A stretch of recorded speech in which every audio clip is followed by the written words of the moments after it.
Hey everyone, Rob here with breaking news straight out of Iceland from the Meteorological Agency here in Iceland. They have released a brand new hazard assessment map and a long statement explaining what's going on. The land is continuing to rise at Svartsengi, and at the GPS station in Svartsengi, the land has now reached a similar height as it was measured just before the eruption on December 18th.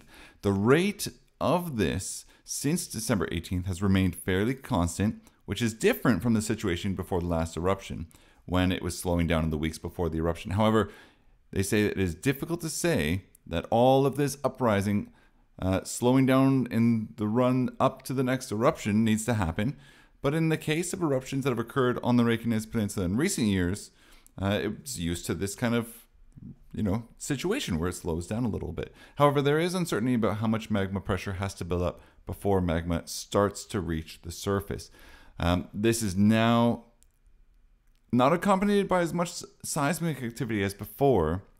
And they're saying the reason for this is that all the events from November 10th and December 18th, a lot of that tension was released in this region when the magma made its way through, the Earth's crust. Now, in the run-up to the last eruption, there were quite a few earthquakes over magnitude of 3, one over magnitude of 4. And with that continued earthquake, seismic activity is likely to increase again. I mean, basically, they're saying we need to be mindful that this is going to escalate from here. Now, while the accumulation of magma continues under this area and under Svartsengi, there's a chance of another magma flow and that it will lead to an eruption. The odds are increasing with each passing day. It is more likely to erupt again on the Sundhnúks crater series between Stora Skogfell and Hagfell. So if we take a look at the map here, we can zoom straight in.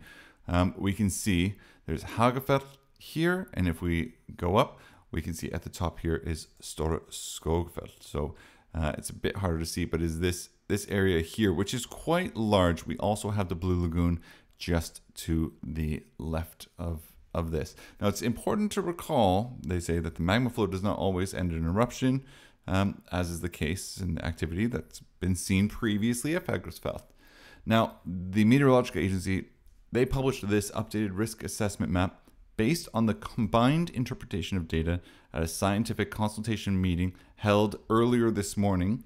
And the assessment of the danger level within the areas is unchanged from the last time. However, a change has been made to the dangers that are possible within Zone 4, which is down here in Grindavik.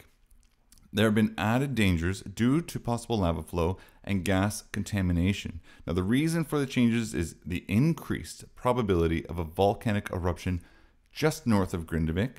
However, these changes do not affect the overall assessment of the danger level of the area. So they say the risk assessment card is valid until January 5th without any changes. So if all things are the same and no eruption, of course, they're going to keep this as it is now. It is important to emphasize that the last eruption started with a very, very short notice, and the Meteorological Agency continues to monitor the area carefully around the clock, 24 hours a day, and is in direct contact with civil defense about this situation. Now, again, today, there was also a statement that came out from a geologist that said around 130 earthquakes have been located around these magma tunnels. And yesterday, 130 were recorded there. So the largest measuring 1.8. Not a huge amount of seismic activity. And as we saw in the previous video, we're looking at this. It's quite calm compared to what it has been over the past couple weeks. So it's only time will tell what is going to happen over the next few days. But this is breaking news. New assessment map, new dangers for the town of Grindavik. And we talked a little bit in the previous video about how they're going to build defenses around Gindavik, which brings me to another point. I was looking at a post on Facebook, and of course we know that they're building defense structures, and they're pretty much completed around this area, the Blue Lagoon, and this power plant here. And the eruption that they're saying is going to happen kind of in this area here.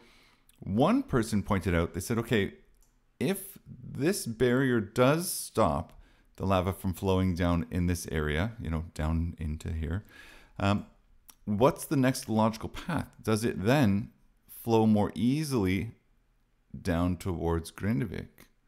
He said perhaps that was something that they should have thought of from the start, is rather than just protecting this, is taking a look at the effects of a prolonged eruption and the topology of the land, and seeing what the lava flow simulation would look like with a new structure in place. They do a lot of these simulations on the lava flow based on the geology of the area, but they don't necessarily take into consideration this defensive structure that they had built protecting and fortifying the power plant and the Blue Lagoon, and the effect that would have on the lava flow, which one person was saying perhaps would go south towards Grindavik.